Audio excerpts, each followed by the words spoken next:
Guys, there's a huge BAAS change here in China that is gonna save them billions, all right?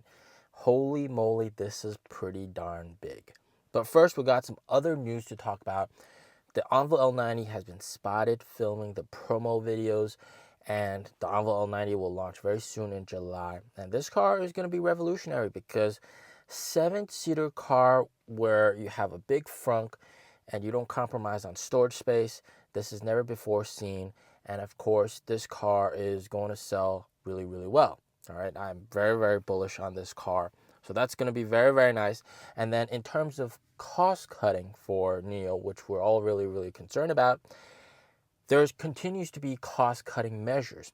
First of all, just yesterday I got a phone call telling me, from NIO actually, telling me that my original fellow, which is the person responsible for customer service and all that kind of help, that person is no longer there, and it's being replaced by someone else, which tells you that there are changes being made.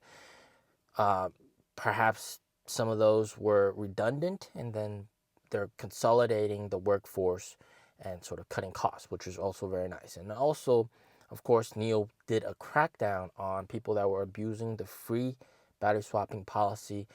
So that includes, using it for business. And of course, we talked about this, but also if you sell the car, the policy, the privilege sticks with the original owner. So if you sell the car, then there's going to be a change in license plate, and the battery swap station can see that. And if that's the case, then you will lose your privilege. All right, that privilege stays with the owner, and if the owner has changed, then the car will no longer have that privilege. So there's also been people that have been reportedly, apparently they lost their free swapping privilege because they sold a car, right? And that's supposed to happen, right? You can't, if you sell the car, it's not like Tesla, right? If you sell the car and that car has the privilege of free supercharging, you still have it with the new owner. NIO, it's different. Maybe that's why the secondhand prices aren't doing too well. The privileges stick with the original owner and not the car. So that's pretty interesting. Now, the big news is, of course, this BAAS thing. All right, this BAAS thing, which is, of course, they launched something called BAAS Shambar. And first of all, let me make it very clear for the viewers out there. I know 90% of you guys confuse BAAS with battery swap. These are two separate things, all right? People talk about BAAS and they think battery swap. No. In China, BAAS and battery swap are two separate things. Battery swap is battery swap. It's getting energy. BAAS is renting the battery at the point of purchasing the car, and you're paying monthly for the battery, okay? They're two separate things. A car with BAAS, a rented battery, can still battery swap like a car that purchased the battery, okay? So a non-BAAS car can battery swap. A car with BAAS that rented the battery can battery swap. So they're two separate things, okay? So what is this about? So this is huge, okay? On the surface, it looks like a price decrease, but in actuality, they're getting massive amounts of money from the bank. It's like an asset transfer from the bank. So what's going on? This whole entire thing called BAAS Shambar, and it's marketed towards owners that you basically save 40 RMB per month, 60 RMB per month for the 100 kilowatt hour battery pack. So your monthly payment goes from 728 per month for the 75 kilowatt hour battery pack down to 688 per month for the 75 kilowatt hour standard range battery pack. And then for the long range 100 kilowatt hour battery pack, the pricing goes from 1,128 down to 1,068. And for 5 years, you save 3,680. And the key thing that this is about is that the asset transfer is from Weineng, which is New Weineng Battery Asset Management Company, to the bank. Okay, so to sort of explain things in layman's terms, when you buy a car, right, you pay NIO for the price of the car and the battery. That's with normal EV purchases. And of course, with NIO, you can also do that. But with BAAS, you're renting the battery. And what happens when you go with a BAAS purchase is that you pay for the price of the car, and then the battery asset management company pays NIO for the price of the battery. So NIO gets the full amount, okay?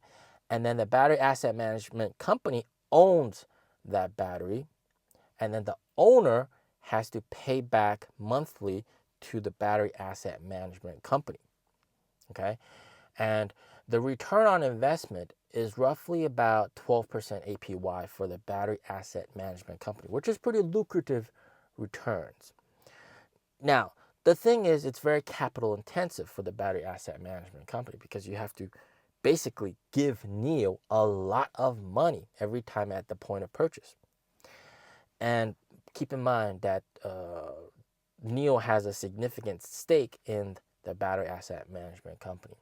But what this does is that the battery asset management company basically transfers the ownership of the battery to the bank. Now, so instead of paying the battery asset management company, I pay the bank. And then with that, of course, you see the payment is reduced by a little bit. So the APY, the return on investment for the bank, is roughly about 10% return on investment. But then by doing that, the battery asset management company is selling ownership to the bank. And the bank basically pays the battery asset management company for that battery. So it's a win-win-win-win-win situation. Right? The owners get a lower price. The battery asset management company gets a big chunk of money, right? And then the bank has a very stable return of investment, okay? And what does this mean? That means the battery asset management company will get a ton of money by selling these assets, battery asset, to the bank. Now, of course, everything has to be processed by the bank, and you have to have good credit rating because it's no longer like I pay back to the battery asset management company. It's more like a loan almost. It's structured like a loan. So you do have to get approval for this. If your credit rating is bad, you're not going to get approval for this. But it's more like a loan now, and you just pay the bank. And that means that the battery asset management company is going to get a ton of money from this, okay? And what that means is that NIO, by proxy, might also get some money from this, but also because the battery asset management company has so much money, they can use these funds for other purposes, such as building more swap stations, okay, more infrastructure development, and that kind of stuff. And this is where it's a big game changer. And keep in mind, every battery is quite expensive. A 75 kilowatt hour battery pack, 70,000 RMB, which is roughly 10,000 US dollars. So every single battery that they sell to the bank, essentially, that's 10,000 right there. And from what I've seen, a lot of people are participating in this because, of course, who doesn't want to reduce their monthly payments? So this is very interesting. So I think this really sheds light at like the amount of things that like the company can do to try to get money, right?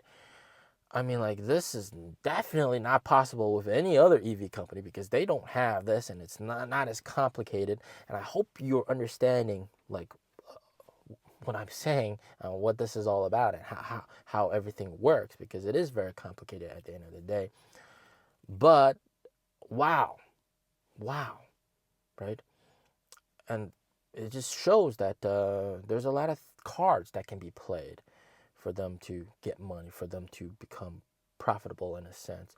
And also, of course, a bit off topic, with the expansion in Europe and also in other areas around the world, franchising, wow, finally, great move.